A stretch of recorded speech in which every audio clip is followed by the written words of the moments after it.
Bismillahirrahmanirrahim. Assalamualaikum warahmatullahi wabarakatuh.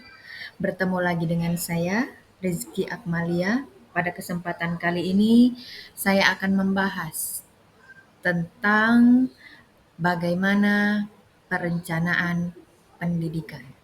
Nah, dalam perencanaan pendidikan, bahwasanya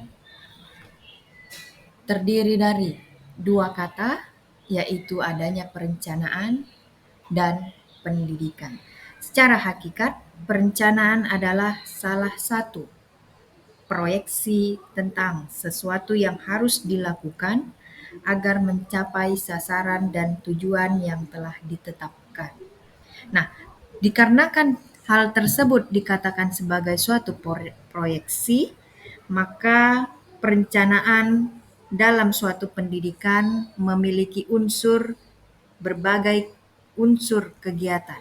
Di antaranya mengidentifikasi, menginventarisasi, dan menyeleksi kebutuhan berdasarkan skala prioritas, serta mengadakan spesifikasi yang lebih rinci mengenai hasil yang akan dicapai.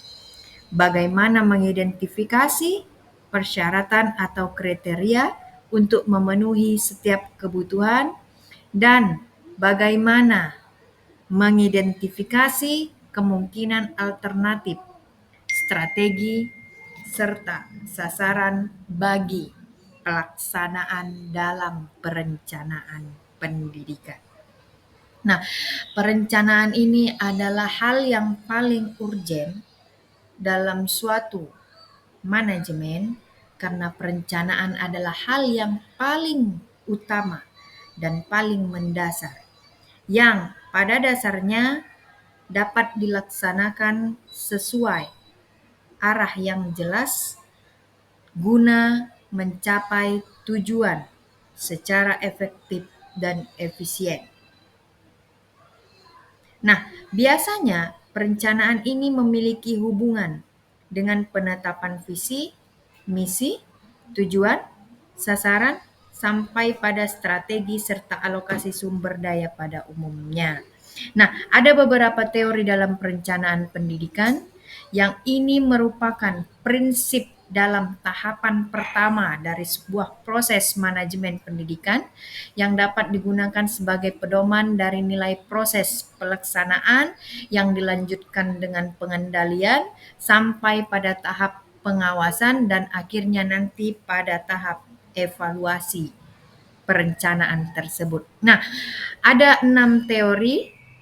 Yang pertama itu teori radikal, kemudian teori advocacy, kemudian teori transaktif, keempat teori hipnotik, teori inkremental, serta teori sitar.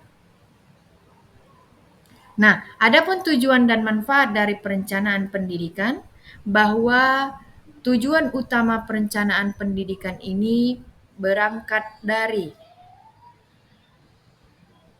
prinsip dan fungsi manajemen, yaitu POAC, yang berawal dari perencanaan, pengawasan dan evaluasi, bagaimana meningkatkan efisiensi, mengarahkan proses pendidikan, serta mendukung pada pengambilan keputusan. Nah, adapun manfaat dari perencanaan pendidikan ini salah satunya adalah membantu manajemen dalam beradaptasi dengan perubahan. Nah, bisa dikatakan bahwa manfaat ini sangat membantu bagi pemimpin di suatu lembaga pendidikan agar mampu menyesuaikan diri dengan perubahan yang terjadi.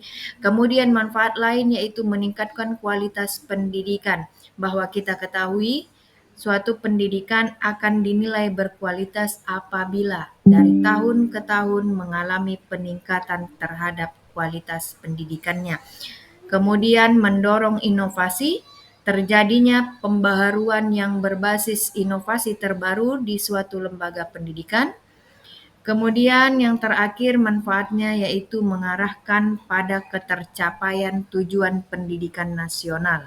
Nah, adapun pengimplementasian perencanaan dalam lembaga pendidikan ini dapat kita lihat pada proses ketika dijalankannya suatu rencana yang sebelumnya telah disusun dan di akhir nanti apakah terlihat tujuan tersebut sudah sesuai bahkan berhasil secara efektif dan efisien. Langkah-langkah konkret dalam pencapaian implementasi perencanaan pendidikan ini, hal yang pertama itu adalah menentukan tindakan, kemudian dilanjutkan dengan mengalokasikan sumber daya, melibatkan stakeholder terkait, mengawasi pelaksanaan, mengevaluasi, serta ketika terdapat perbaikan yang harus dilakukan, maka seyogianya pemimpin harus melakukan perbaikan jika hal itu diperlukan. Nah, implementasi ini penting untuk memastikan bahwa rencana pendidikan tersebut apakah sudah dijalankan secara efektif dan efisien sesuai dengan tujuan atau visi misi yang telah ditetapkan. Nah, ada beberapa fungsi perencanaan pendidikan. Fungsi pertama itu dapat kita ketahui bersama, yaitu sebagai petunjuk ketika seorang pemimpin mengambil keputusan untuk mencapai tujuan. Yang hal kedua, sebagai pedoman dalam melaksanakan dan mengendalikan sistem yang ada di lembaga pendidikan tersebut. Kemudian fungsi yang ketiga, menghindari adanya pemborosan pada skala sumber daya manusia dan sumber daya alam. Kemudian, sebagai alat pengembangan penjaminan kualitas pendidikan. Kemudian yang terakhir, mempersiapkan alternatif-alternatif kebijaksanaan ketika di masa yang akan datang terjadi atau terdapat permasalahan. Kemudian ada macam-macam perencanaan pendidikan. Jika dilihat dari skupnya ada perencanaan makro dan mikro.